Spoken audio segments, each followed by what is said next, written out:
Oh, you ready? You go live?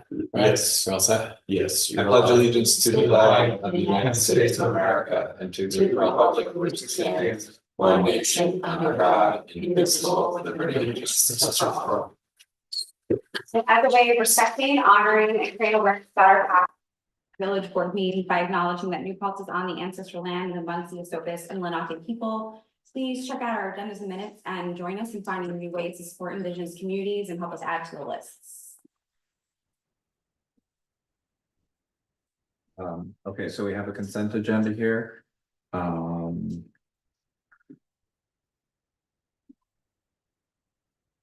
there any changes to these? No. So we just have announcements. Trying to see approval of agenda. The agenda is approved. Announcements. Oh, we didn't approve it. Yeah, we have to approve it. Approve what? The We agenda. didn't vote on anything yet. Yeah, but I didn't make any changes to it. Oh, right.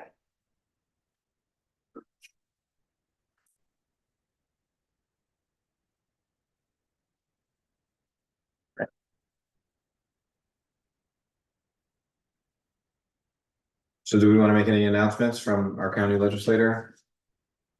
No, Donna, want to make an announcement? Oh, right, community circle, here it is. I have a couple of announcements. One is that, as always, if you can help your neighbors in any way, any amount of money, small or large, appreciated for family of New Paltz. They also do take, clothes that are in good condition for the weather that we're in. And they take food donations and everything, so check families New Paltz if you want to help. And the August conversations with the police will be held on August 20th from 4 to 5 p.m. right here at Peace Park, Property Street from Village Hall. And my other one, the big one, is that I'm announcing that we're going to be holding a New Paltz Community Circle on September 16th at 7 p.m. right here at Village Hall. Recently, our community has experienced a lot of division regarding the war in the Middle East and community members' reactions to it. We're inviting local residents to meet for a community circle to discuss how to disagree on the crisis in the Middle East without hurting each other. Circles are used to facilitate community conversations about important subjects and offer an inclusive and collaborative space for group members to share openly and build or rebuild trust with each other. Circles can be used to strengthen relationships within groups and provide members the space to understand each other's perspectives and why they might behave in a particular way. Circle processes are conducted in a very specific structure where conversation is centered around a series of prompts and led by a facilitator. Every participant will have a chance to speak to each prompt for a set amount of time without interruption. This circle will be facilitated by Miriam Frankel, Executive Director of the Dispute Resolution Center, on Monday, September 16th at 7 p.m. here at the Village Hall Meeting Room at 25 Clatterkill Avenue. In order for all participants to be heard and being mindful of time constraints, we will be capping the session at about a dozen participants. Depending on interest, we will offer more circles. For those who are interested in taking part, please email me, Donna Weisberg, at SWEISBURD@villageofnewpaltz.org. So I've been working on this for some time, and I really hope this can help some of our community members to work on ways to feel more connected again and feel better about some of our disagreements. Thank you. Yeah, I think it was really well done in terms of what we're trying to do, trying to engage community members for this challenging conversation. So thanks for pulling it all together. You're welcome. I think it's really important then rather than sound bites in the media or on social media, and that we can look each other in the eyes and really listen to each other and remember that we're in community together, and that it's always better to call each other in than to call people out. Okay, any other announcements that we wanted to? I had a few, so, I just wanted to update everyone on the Central Hudson rate cases since, obviously, we know the last one, ended, with an increase and it's this later the same week. On the 1st of August, Central Hudson went ahead and filed new cases. So just like last time, there was a case for the gas and a case for the electric. The filing letters are not yet on the system, as far as I can tell.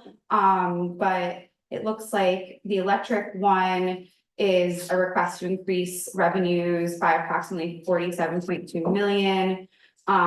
Which would be 8.8% delivery revenues or 4.6% toll revenues, and then gas is a major rate filing to increase annual gas revenues by approximately 15.3 million, which would be 9.4% increase in delivery revenues or 5.8% in toll revenues. So, the regional Central Hudson rate case team, which includes, Lori and her team at New York's Public Utility Law Project, Jess and everybody at New Yorkers for Local Power, Communities for Local Power, all the different climate groups and other municipalities in the Hudson Valley are keeping an eye on that. And it looks like September 4th will be the date of the first hearing in the new cases. And so I was going to propose for next agenda, we can look at if we wanted to join in as an intervener. I just need to get some questions answered before that, but that's just an update on all of that. Basically, in summary, we're doing our best to keep an eye on all these things and weigh in however we possibly can to not go through so many rate increases. Some other quick announcements. You can always text the folks at ERH Rescue, thanks to Ellenville Regional Hospital Project Rescue Program at 21000 for Narcan and other harm reduction services anywhere in Ulster County. So Narcan, test kits, snort kits, sex kits, stuff like that. So again, that's 21000. They respond, like, what do you need? And you take it from there.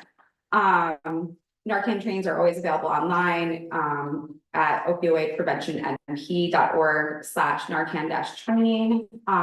Basically, you watch a video, scroll down, fill out the form, and you get hooked up with the harm reduction supplies that you need. Just a reminder, the free food fridge is outside Village Hall. Just had another deep clean.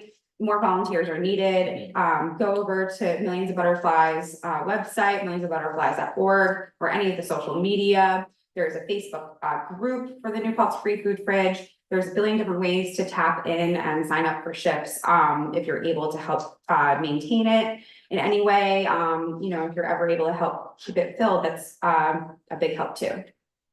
And that's it for now. And no clothes in the. Yeah, no clothes in there. Okay, no, any other announcements from board members?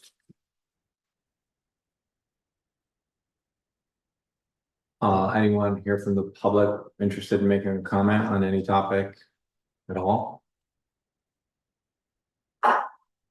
Anyone online, perhaps? No. No Zoom bombers? Oh, please no.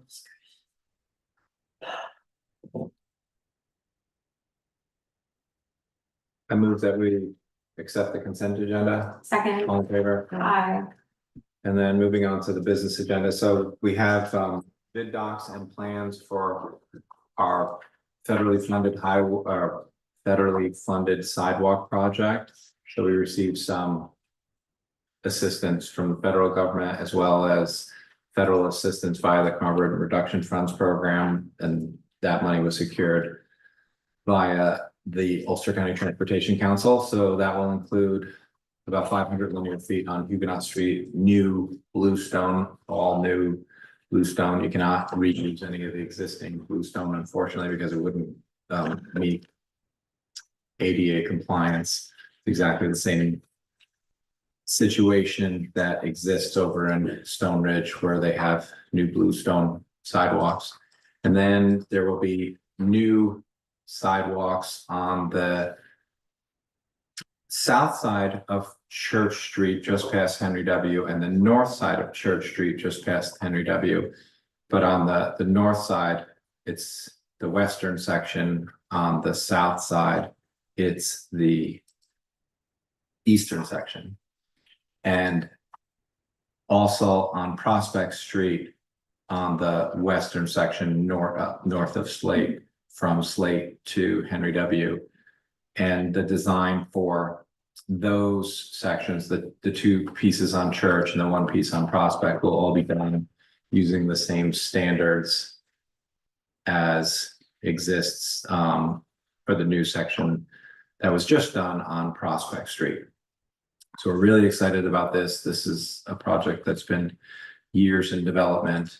One thing that I would like to ask is that we're going to communicate with any of the contractors who would like to review the documents as well as the plans and consider bidding or submitting a proposal, that they also include an optional price if the curbing for the approximately 500 linear feet on Huguenot Street was granite as opposed to concrete, the color of granite. Because that is how it's currently spec'd, and I imagine that there may be some interest in getting a price to compare. I spoke with two area contractors. One told me it costs 2.5 more times to do granite, and the other told me it costs 5 times more to do granite versus concrete. So we'll see if we get some optional prices. And then we're also, I'm using the word optional because that's not an official requirement spelled out in these DOT approved bid docs, but we're going to ask the DOT if it can be, but for now we're just going to use the word optional. I move that we go ahead and make the bid docs publicly available and then commit to opening the proposals that we receive on September 9th, 2024 at 1 p.m. Second. here at Village Hall. Second.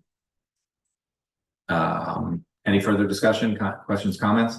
All in favor? Aye. Aye. And the next item on our business agenda has to do with the, well, are you guys here for anything in particular? Okay. Do you want to talk sooner or you want to sit through this meeting? If we had gotten the agenda earlier, we wouldn't even be here till. No. Yes, we can talk anytime you want us to talk. We can talk right now, we can talk later. About the reform church. Yep. Yeah, I'll let me do this agenda because it's just kind of quick announcement stuff. Sure. So number 2 on our business agenda is an update for the community because everyone is very excited about replacing the water main from Sunset Ridge all the way to Southside. It's 1.3 miles. It's nearly a $4 million project. And we're in contract with TAM Enterprises from Goshen. We're hoping that they start very soon, because the problem that we've been wrestling with is that water main fails and then it stirs up groundwater, and then our staff has to go and do that repair work. So it's like we're repairing something that we're finally about to have replaced. So I got an email from our engineer who's been communicating with TAM Enterprises, and they explained to me that the subcontractor will mobilize this week or next week for the saw cutting, and then the project will commence shortly thereafter. So we're all looking forward to getting that old 6-inch main that has been failing and creating tons of chaos for our community replaced. Okay, do you want to join us at the table? Feel free to pull up a chair. We can talk about the church's water bill. I come with handouts. My name's Glenn Phillips, that's Gail United, we're from the Reformed Church. I know the mayor, I used to be former owner of Shoppies, my son and I, in town. We still have the Shoppies, just over in Poughkeepsie now, that's all. And we still have the brewery, the Zeus. Are you a member of the Folk Club too? Yes, sir, I know your dad very well. Yes. So, Gail and I are both on the finance committee. Gail's the chair at the church with the finance committee. I'm also on the buildings and grounds committee, or we call it property. So, we're responsible for the 4 buildings. The church has 4 buildings. The church, and if you're looking at the church, on the left-hand side is the Jameson House, we call it. That belongs to the church too.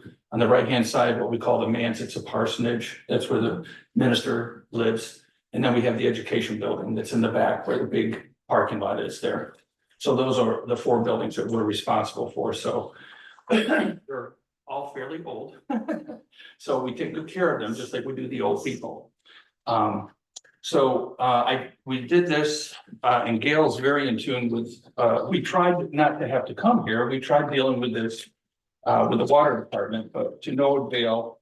And I know that our senior elder, Heidi Jewett, talked to you. But we ended up having to come here to plead our case about the water bill that we had got. For what we call the manse. Think of that as the parsonage. I'll try to say parsonage, and that makes it better. So if you look down on the fact sheets, this is for the parsonage only. That's the only building we're talking about. Our previous pastor left in December 31st of 2022. And then the house wasn't lived in, except for we had a visiting pastor in mid-June of 23 to mid-July was there. Prior to, and we were getting quarterly water bills as they come out. Water bills come out quarterly. And we have copies of the bills here. And there's a spot on here that says there's an E, indicates if it was an estimated reading. And none of the bills had the E on it that we had that are in question. So you can see the quarterly water bills for those 4, which 4 quarters means a year, were all estimates. There was nothing was annotated. Had we known they were estimated, we would have said, hey, why are we being estimated all this time? You know, do you need to come into the house? Do you need to come down? Well, there was a faulty meter. They couldn't get the reading for the Faulty reader, the meter's fine. Okay, a reader. The reader was faulty. They weren't able to get it, but I guess they still could have come in and took a look at it if they wanted, or they could have asked us to, can you tell us what the numbers are on it? Yeah. And we could have done that. So for a whole year, it went without that. So we just stop, what do you mean a faulty reader? Like the man doing the reading or his handheld No, thing he would use or? So the way that, I should have brought down, I It's have old meters upstairs. So the way it works is that, the water flows through the meter, but then there's a device that actually reads the numbers that the meter generates.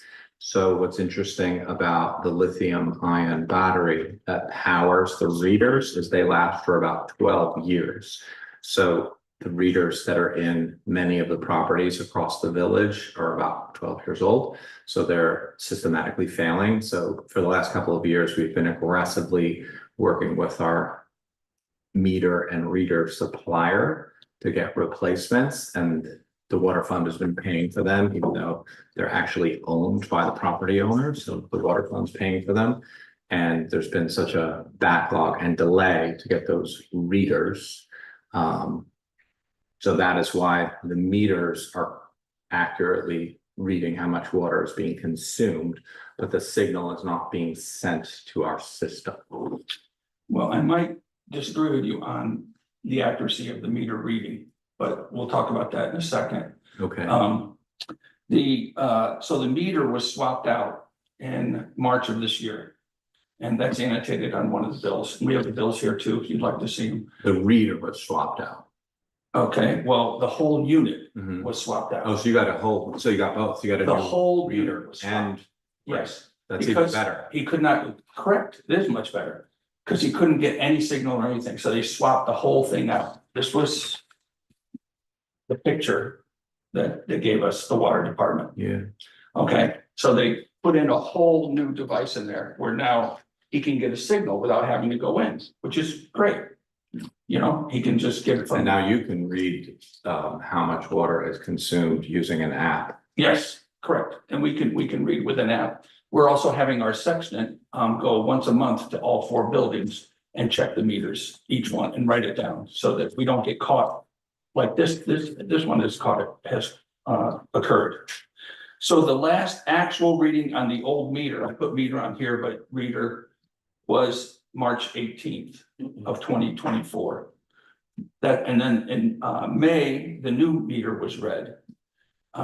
So it was faulty. I'll say faulty for over a year. Things were estimated, and if you look on the bills, you have that bill for on the bills on this sheet. Was this the sheet she gave us? We went to the water department to try to resolve it, but did not get much satisfaction there. But it shows the actual and it shows the handheld. And when it says actual, that's an estimate. Handheld is the actual reading because they got it from the handheld. And it shows for a whole year that it was all estimated. And it was estimated significantly higher, but that was the year that nobody was there. After the pastor left in December 31st, 2022, the house was inspected during the winter because as good stewards, we make sure that no frozen pipes, no, the heat's still running, we're not too low on oil, we check everything. Plus we had meetings there. We would check it 3 to 4 times a week. And plus we had meetings there. There was no toilets running. There was no frozen pipes, no leaks or anything like that. So the property committee did it, 6 of us plus a sexton. So we were pretty diligent about making sure that things were okay at the manse. So our concern on all of this was that we were never told that the bills were estimated and that the bills didn't reflect that they were estimated. So there was no E. And I'm not blaming individuals as much as the system of the water department. Very ineffective.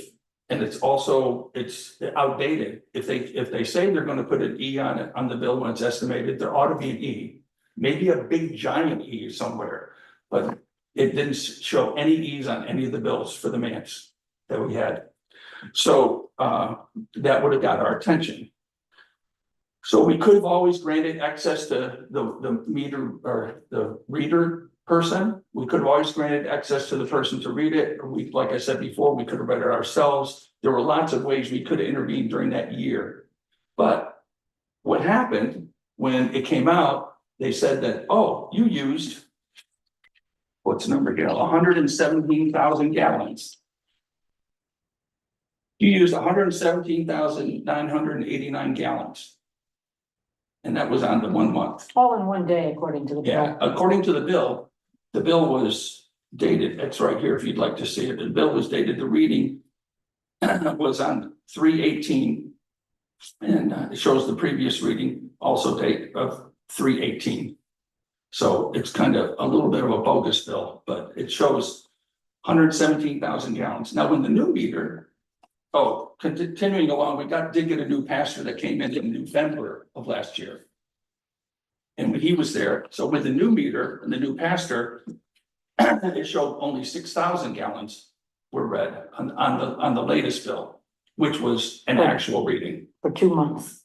For the 2 months that he was there. It makes sense, it's reading good, and that's right. But 6,000 gallons for 2 months? Yes. One 100, person? yes. That's a lot of water.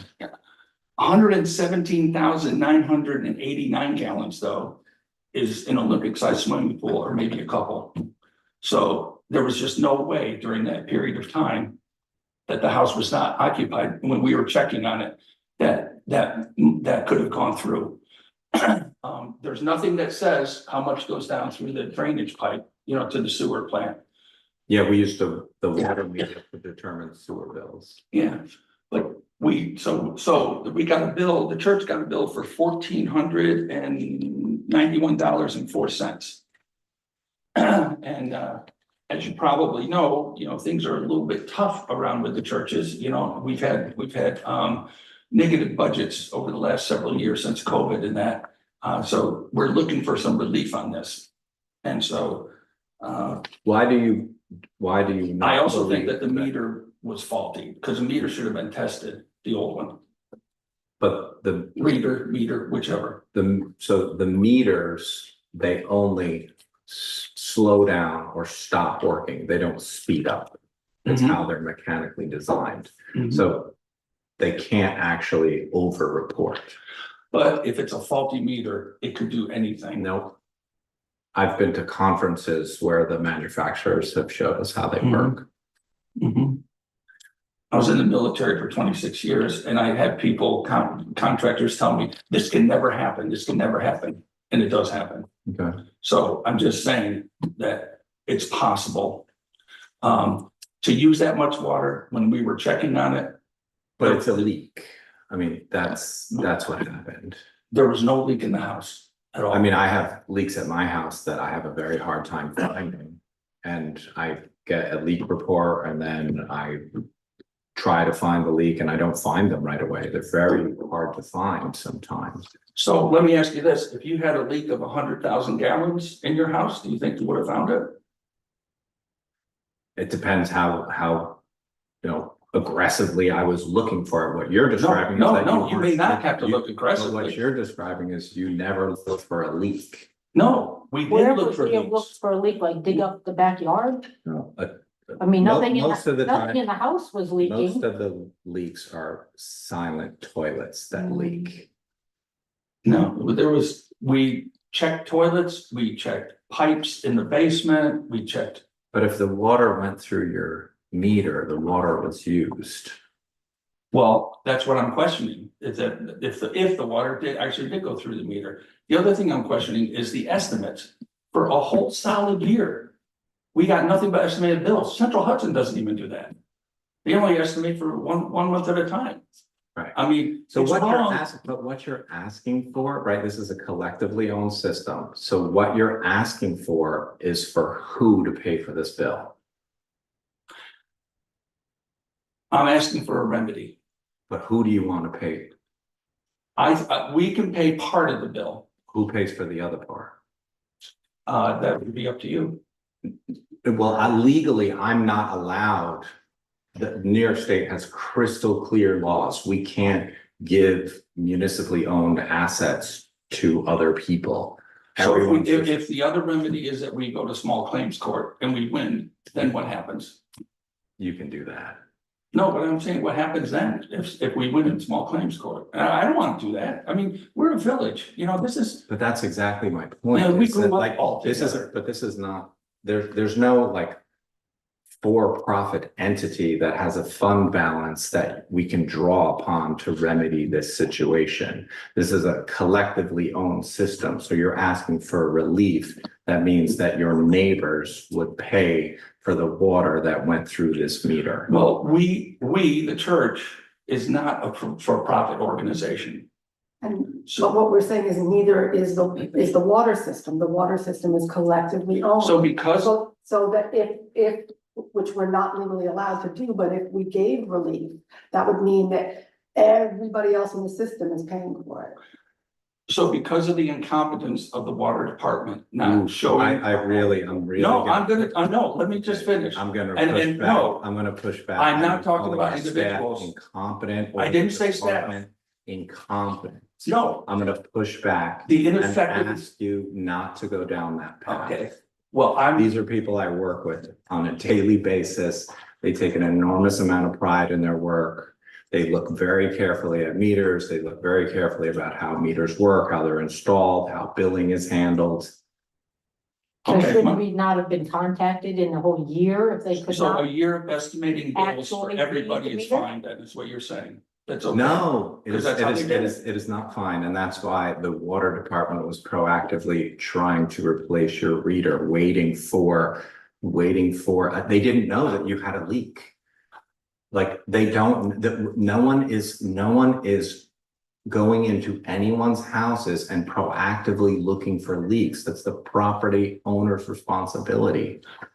Doesn't the village have a responsibility don't they let people know when they see large amounts? It's actually of considered water a being courtesy, and so historically, the way leaks have been handled is that when there's an oversized bill, property owners are contacted, say, hey, you might want to look for a leak.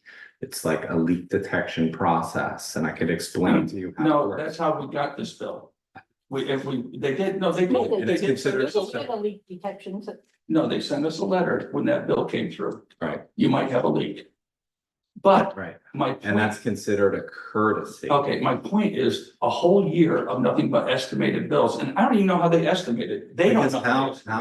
how is our staff supposed to know that you have a leak in your house? How am I supposed to know that my bills are estimated when they don't tell me if they're estimated? We pay bills when they come in. It says right here, E indicates an estimated reading. Do you No. understand that the problem that you're describing? So if there's a leak in your house, then who goes and identifies that something is leaking? I find the leak. So you should have found the leak. We did not find a leak. Unfortunately, you did not. Just like unfortunately, I don't find leaks in my house right So- away either. So with that being said, how did the leak get fixed? It sounds like it didn't actually, like based on the reading you just gave, you know, from once the new pastor moved in. Like that's quite a high bill, like that would, 3,000 gallons per month is a lot. yeah, that would set off some bells. I was just trying to look for my notes from the Earth Day Festival, cause I did a whole like eye on water table, but basically like. That's really high. I believe the minimum charge for the water department is 4,000, I believe, is the basic yeah, charge. 4,000 gallons. That's the basic charge for any household Per quarter. for a quarter. Yeah, I think his bill was, It was 6,000 gallons for 2 months. Yeah. Right, so 3,000 a month is high. I could tell you what my house and how many adults there are there. I mean, generally, we all use about 50 gallons per person per day. And it's uncanny how accurate that is. so if I hear you correctly, what you're saying is we probably still have a leak. I think you might. Yeah, I think you might have a quiet leaking toilet. Which is very often the culprit. the Well- EPA says it's like the #1 cause of like over 1 trillion gallons of water loss. a We've year. had plumbers out there looking at things as well, because we're looking at making some changes with the new pastor. Everything checked good, everything is checked good. We sit down there and we'll look at the meter, and the meter's not moving. And we say, Yeah, I've 10 or 15 experienced minutes. that myself too. The meter doesn't move. That I've 100% experienced that too, and then it moves. And then. Well, we watched it for fills. 10 straight minutes and there was no movement at all. Mhm. So, and no pump comes on, no nothing. Right, and that's why these are complicated situations that require temperamental mechanicals that is not the purview of our staff. We're not checking anyone's house to see whether your toilet seal is good or not. I would not expect them to check to see if our toilet seal is good. But I would kind of anticipate if they're gonna send out a bill, please tell us it's estimated, and after we get the second, We're very sorry that it wasn't clearly labeled we estimate. get the second quarter in a row, it's estimated. It's the same reason Then we're that gonna I go into my yard on a regular basis and I take pictures of my Central Hudson meter. Yeah, that's a whole different story. Central Hudson. Yeah. Yeah, I've had lots of big problems with them, business wise and at home. But that's probably the biggest thing, because the estimations that they came up with for the quarters were, and we asked Roseanne about how they came up with the numbers, and she couldn't quite figure out how they came up with the estimation numbers for that year's worth of, she said, I'm not sure how these came up. But I spoke with our staff about this particular case and, some time ago, and it was explained to me. And it's the same exercise that's performed for property after property. One thing Roseanne also said was that even once an E goes on a water bill, which it didn't in our case, but if an E does go on, they're saying that it's estimated, it only happens once. The next quarter, the system can't put an E on again, even if it is still estimated. But it's very strange. And that's what I don't know mean by how you would ineffective. ever know then I whether shouldn't it say is accountable, estimated ineffective. or actual. If it's, once it gets an E, it could stay estimated or it could be actual, but you would never know. Because the system doesn't, I mean, with the Change right things. software, they could put, this bill is estimated, please ensure you don't have no leaks, something like that. I don't get. You know, Yeah, we've, I believe the town updated to monthly billing, because they were required to, because we had the New York City DEP pay for the same type of meters for all the town outside the village districts. But we're still doing quarterly readings, but using those the newer updated meters, yeah, meters. which you can use on your app. Readings. Yes, yeah, which you can get on your app. I mean, it's, you know, it's just as frustrating as getting a parking ticket.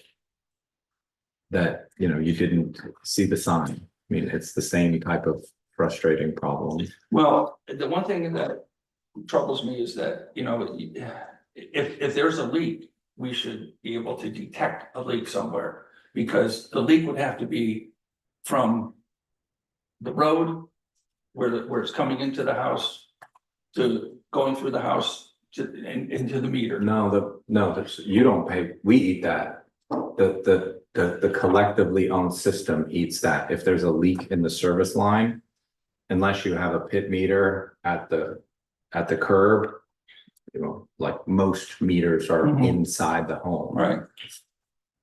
so how But would you know then if the leak is inside the home or outside the home? If it's outside the home, hopefully it surfaces and then you're legally required to fix it if it's on your property, but that's not gonna hit your bill. we, You know what I mean? It's not going to hit your bill because it's before the meter. with the amount of water though that they were showing, that would have to have, the leak would have had to have been there for a long time. And for a year, Okay, so because I'm a water nerd and I look at this stuff on a daily basis, so at my house where I have 2 apartment units. So I have tenants living there, so X number of adults, so we use between 4,000 and 4,500 gallons per month, right? And there's several adults and a couple of teenagers. So my tenants decided to grow a garden this summer, and we went from about 4,200 gallons per month to over 16,000 gallons per month, and they were watering their garden. So that's how much water is used when you don't think you're using that much water. I can We didn't do completely that. understand But your, that's just that's an illustration of like, Right, your water bill, you can have something going on that you don't think is that significant, and it can be very significant. but we were checking the house and going through there, and granted, we have old ears listening, you know, looking for frozen pipes, making sure the heat's still on, you know, during the winter, checking all that stuff, and, you know, toilets, you know, running a faucet, turning it off, flushing a toilet, making sure it goes off. I don't doubt you were And doing. doing all that stuff for the whole winter. I've done the same thing, and I've had a very hard time finding leaks. Well, that's why with the toilet thing, the EPA recommends the food dye test, but if you're a renter, you have to be quick with it. Where you put some food dye, like, you know, in the tank, and then you give it 10 minutes, you know, walk But where do away. you see it? And then if you have a problem, with the flapper, which is one of the easiest things to fix, it will show up in the bowl. Oh, I see. Yeah, cause it shouldn't be, and like, cause that's one of the most. So just put dye Cause in you the. don't hear anything, Yeah. Yeah, you're talking about if it overfills, if it overfills or something, it goes down into the bowl. well, if there isn't a good seal on the front. Yeah, if it's something that's like an easier fix, but Oh. that's like one of the quiet ones that The you flappers. won't even hear, like it running, and that's like a common thing, like in like rentals I've lived in. Yeah, Just be careful to flush the dye when you're done, so don't get yelled at. yeah, yeah. And you But don't I think it's getting back to the blood idea of racing. like, you know, because we've looked at this so many times where people have unexpected, frustrating leak situations, they end up with a higher bill than they want. Like the state law is really clear about there's no remedy to, provide someone like, if we were Target or Walmart, right, you can refund someone some money because it's a for-profit entity. Otherwise, everything is collectively owned. We can't tap into the collectively owned assets and then use those assets to offset a bill that you didn't expect. So The only thing- why would Roseanne have even offered that as an option? Why, I I don't- mean, I don't- she's the one who told us to come here and request relief. Well, I think she says that you can come and ask the board, but this is what I'm trying to explain, is that the only thing that we can legally offer, and I've asked like our, ethics attorney from the New York Conference of Mayors, what we can offer, is just a payment plan. That's all that is legally allowed. So that's what the board can consider, is a payment plan. And you can write off late charges. Yeah. Mhm. Well, we are not in a position to say yay or nay to things, but we can say that we can definitely take that back, but. But I understand why it's frustrating and Absolutely. annoying. And we'll certainly look into the billing, of that. And I appreciate, That would be very helpful. I appreciate you bringing That would be very And helpful. I sympathize, I do too.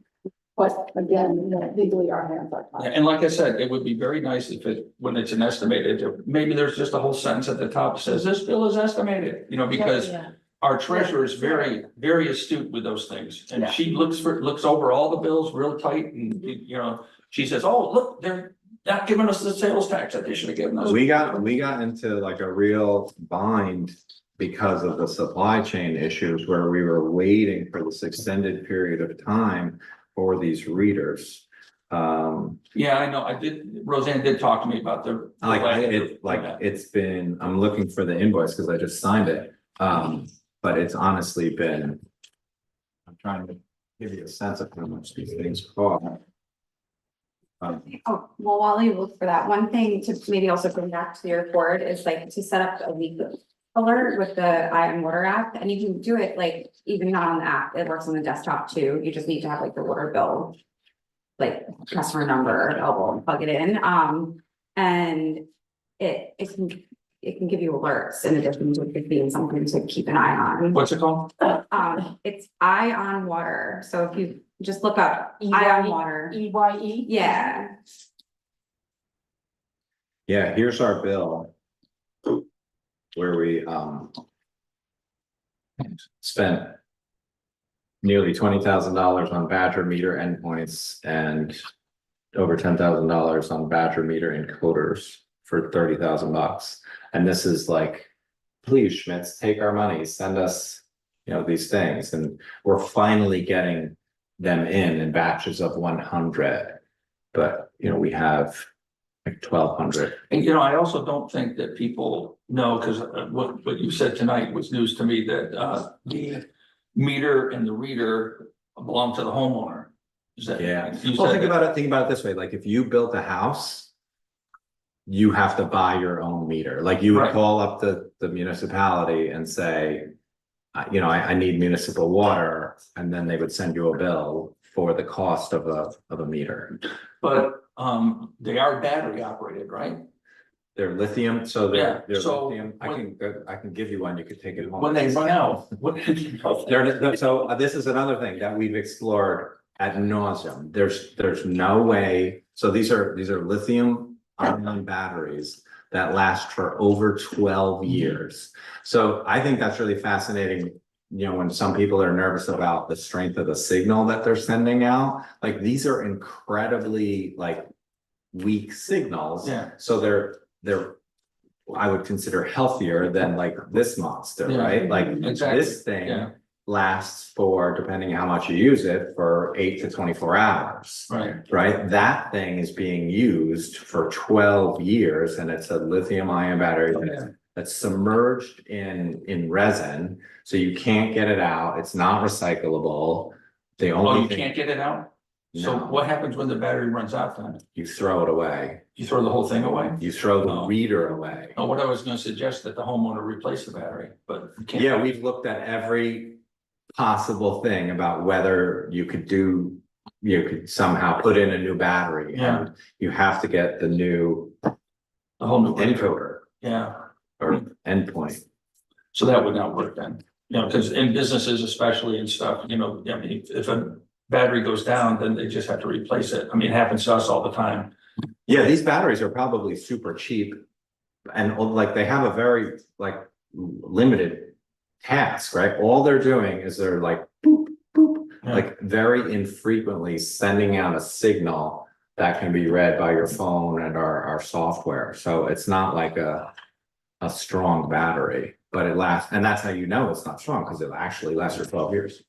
And it does have a good range too, from what, I forgot his name, but the other. Yeah, gentleman the old ones, the in the old water ones, department, you had to get right on top of it. the old ones, you had to be within like a block or two. Yeah. And now, You can right, get it like just from the I can street. be in Canada, you know, Yeah, because it's just a different system. well, we may have to look at the payment plan. Yeah, that's no problem. But we'll. So you can spread take it that out. back. We can make it, you know, we want to keep it within a fiscal year, but we can spread it out. And we are much more on top of this. Like I said, we're checking the meters every month. Hmm. So, and not just the water, but the electrics too, Oh, definitely. because, you know, Central Hudson's horrible. But, Mhm. we're checking those too. So if it does seem like we're using some, if there is a leak somewhere, I have no idea where it would be. Because if it's in the wall somewhere, the wall should be very wet and it's not wet. Yeah, no, that's If it's why on the floor, it should be wet on the floor. that's why it's, So if it's in the Alex's- basement, it it's- should be in the basement. We don't have any water. it's most likely in a toilet, because those seals fail. I mean, I've experienced this so many times where people think that they have a leak or don't have a leak, and when you get the right plumber who is good at investigating these situations, it can be found. They're not always easy to find. Yeah. Well. I guess that's about it then, huh? Okay, well, thank you guys for your time. Thanks. Want to give you a link. For some Yeah, and I didn't. some nerdy in the, Right. we stuff about fix a week they do every year in the EPA, and it has like all these like tips and stuff that maybe something might be helpful. I don't know. Okay, thank you. Thank you. Good luck with the rest of your meeting. Thank It'll you. go by very fast. Here, you're on it. If you want to read a memo I wrote about water, Sure. Got your water I nerd? wrote that today. I just think we'll be awful. Well, come over and see us at Chauncey's for Zeus, you know, we have water there too. Awesome. We'll take care of it. See.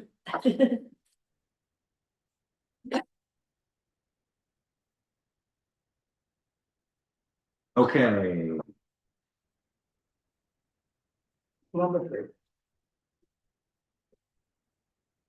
Okay, so that was, number 3 is the water withdrawal permit, how we plan to use the 4 new wells at the treatment plant. So we discussed that at a previous meeting. It was reported on in HV1 as well as the Freeman. We got the Freeman to change the title of that article, which was important. We have a meeting scheduled with the DEC on August 22nd.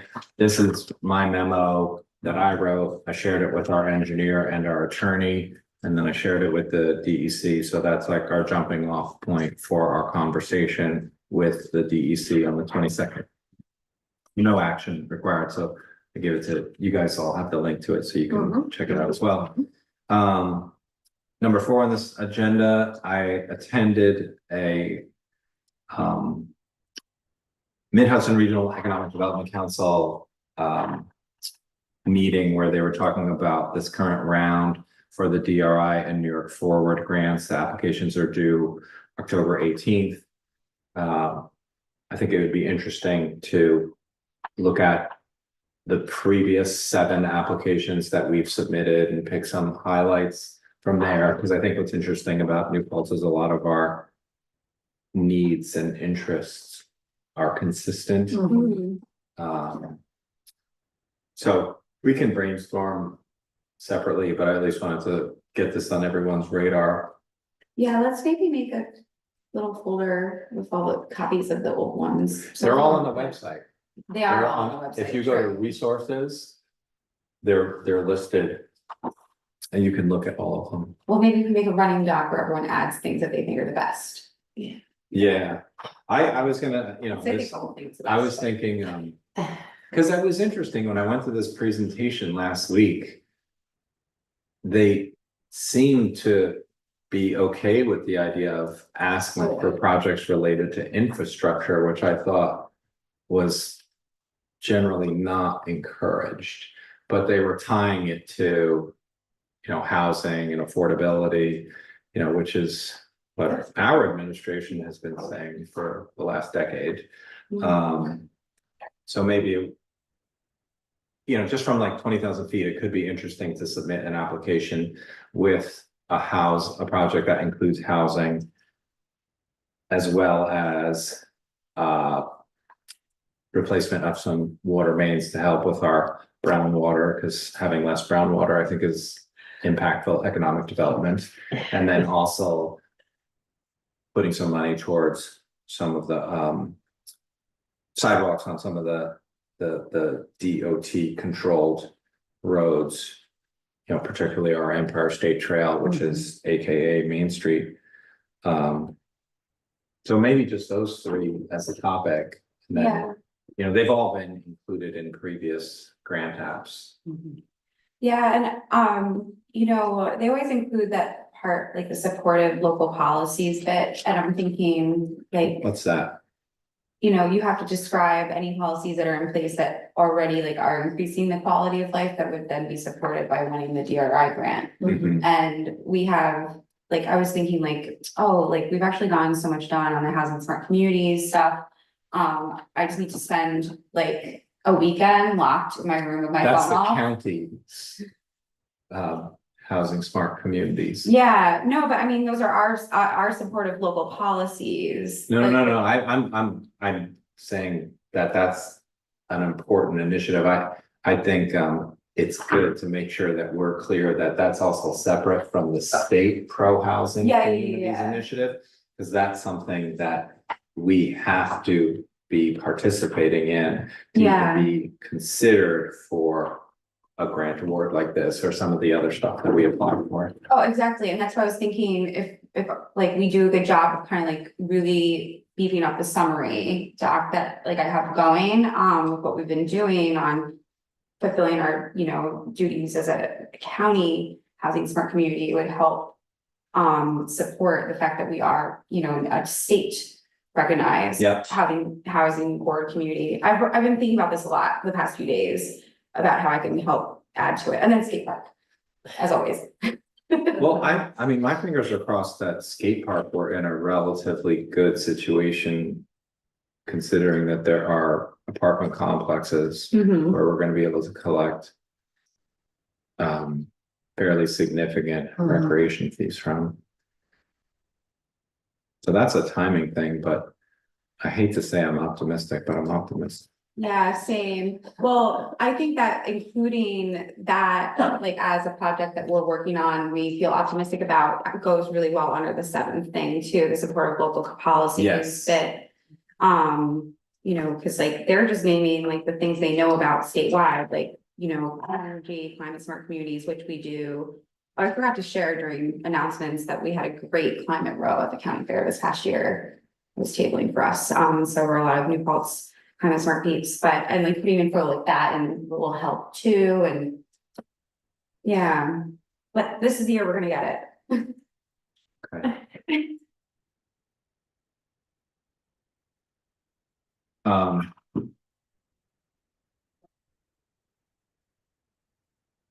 This is the year we're gonna get it. I wholeheartedly agree.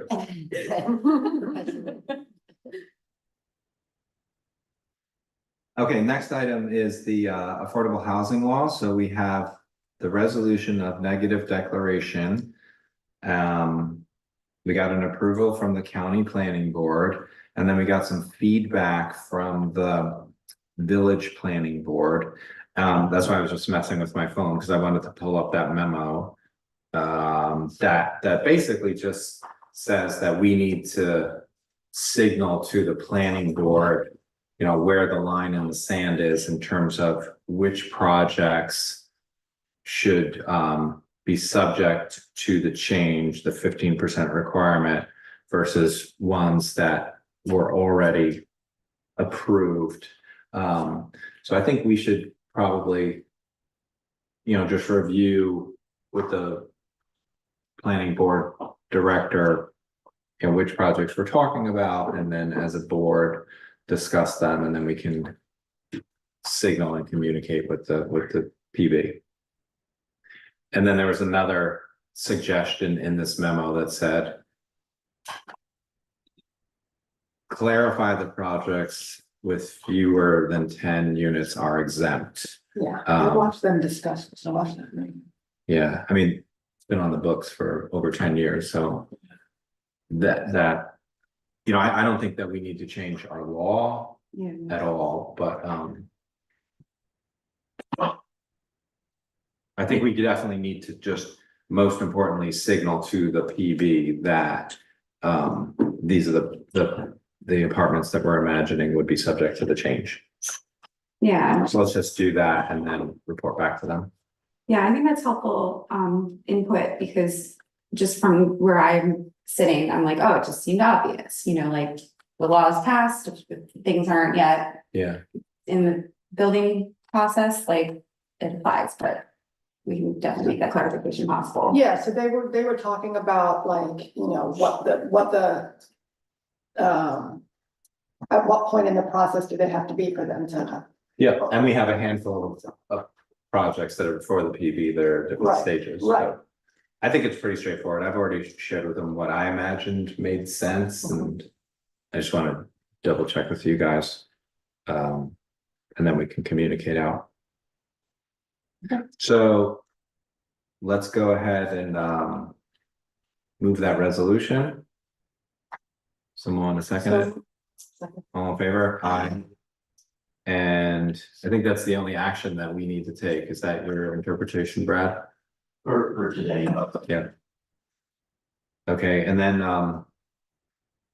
the next item is a certificate of completion regarding the rail trail project. I move that the board go ahead and authorize me to sign this completion document. Second, Any further discussion? Anything else, Brad, on that you're aware of? Oh, I'm sorry, which one is still? Number 6, the rail trail, No. it just says requires the Yeah, mayor's no, signature. okay, that's it. Okay.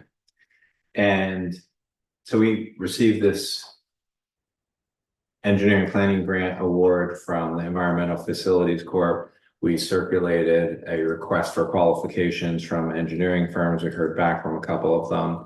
So we're trying to deal with a timeline or a deadline where we need to communicate with EFC about who we selected and a budget. So we're waiting for some of that from the engineering firm. So I'm going to move that we, as a board, agree that I'm going to go ahead and share that budget when it is received, because we've been told that we should get it by the end of the week, and then also approve the contract with the winning engineering firm once it's ready later this week, because the next meeting is the 28th, and I think we have to have stuff finalized with or shared with the EFC by the 26th. So someone want to second my motion? I second it. Any further discussion or questions? All in favor? Aye. Aye. And then the New Paltz open air market. So I think the planning board had a conversation about that space in front of the post office parking lot. So the village leases where the metered spots are, and then we also lease the blacktop area where the market has been, and we leased that from the property owner. Years ago, we had pitched that property owner on the idea of creating some sort of fanciful green space, and they were into it, but the more they thought about it, they did not want to do anything like that because they want to keep their options open, like if they ever choose to develop a building right there on Main Street or sell the property. They didn't want to be stuck in a situation where they felt like something was constructed that the community, would really have a hard time forfeiting in the future. But we were able, then when we revisited it with them, we were like, hey, okay, well, instead of something that improves landscape features or green space, could you at least let us use that blacktop area for farmers market stuff? And they said, yes, we can do that because we feel like if we ever wanted to exercise that option, we still could. So I know that the planning board was talking about that green area next to the bank, because the planning board has been talking with that applicant who's interested in doing something with that project.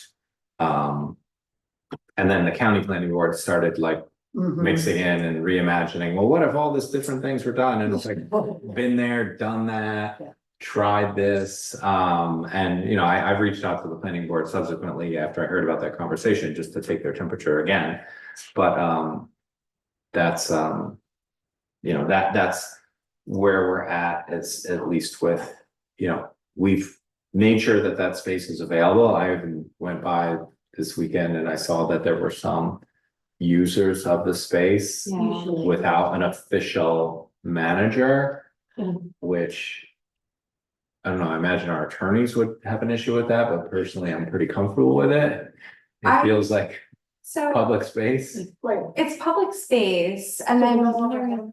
There's Yeah, no so- manager because, it's a lot of work. It And is then I a lot. think that's what people regularly underestimate is to run a farmer's market. It's not just like adorable farmers, setting up tents and selling stuff. Like you need organized, hardworking people. Not that we haven't had that recently, but it's a ton of work. And the people who have signed up have reported back and like that it is a ton of work and it's more than they anticipated as far as time constraints. So until that, person with a ton of extra time and emotional muscle wants to get involved, we don't have a manager. Yeah, I was thinking, so some of the vendors, had already, kind of like paid their permits and stuff for the whole season and all of that. And like, it's public space that nothing else is happening in, so I think it seems like not a problem for them to keep going. But also to see if, and I have to reconnect with one of the artists that's in that position that was, I think, there this Sunday. They have some ideas to kind of keep it going. A couple other people have some ideas. We might just kind of be back at like, similar to square one, which is fine, because sometimes it's a matter of getting a couple people in the same room, being like empowering them to be that person, so I think we'll just have to keep plugging away at that. That spot has been harder than the Church Street closure spot, oddly, is some of the feedback I've heard, just because it feels hotter. Yeah. And like, that's the one thing that I feel bad about, like forcing somebody to sit in that pavement the whole time. You could go back to Short Church though. Why not go back to Short Church if someone wanted to? I mean, the reason that it was moved from Short Church is because of COVID. Like the neighbors felt Yeah, that it was too close quarters while people were, more concerned about COVID. I would be interested, in checking out that switch.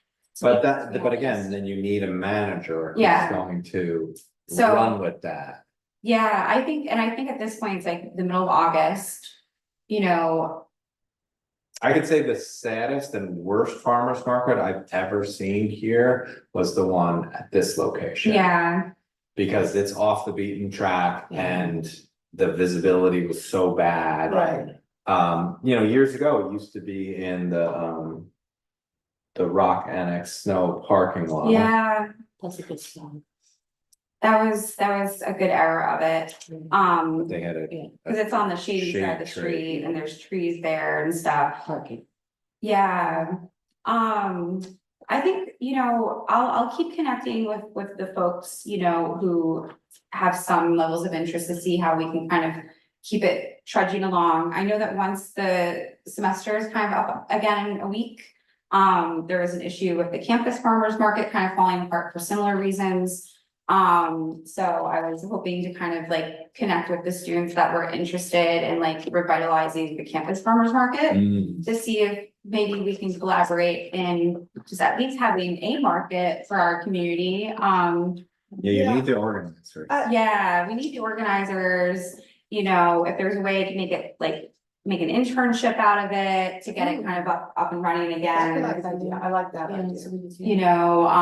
Until we find that one, the Ariana of the group that can kind of take the lead in the future and stuff, but. Yeah, I think we need to keep exploring those ideas, and then as far as, the issues with it being so hot on Main Street, like, I can't solve that.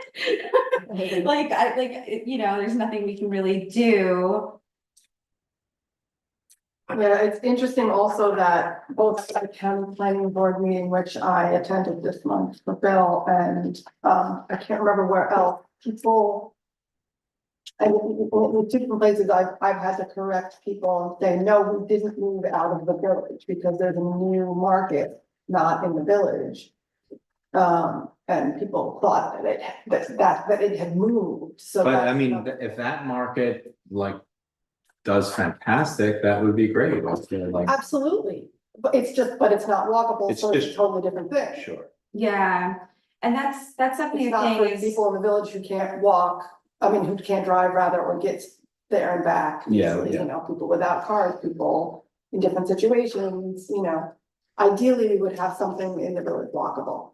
yeah, and I would like to be able to, keep this as a consistent benchmark for climate smart communities we check off every year. Yeah. So that's for me a goal to kind of get us into that spot, which means we have to have a way for people to get produce Well, and maybe art. talk with your people who Yeah, might be a little bit interested in this switch back to short church. yeah, I am. that's- Short church is also a technical phrase. That's what DPW calls it. Oh, I'm obsessed with it.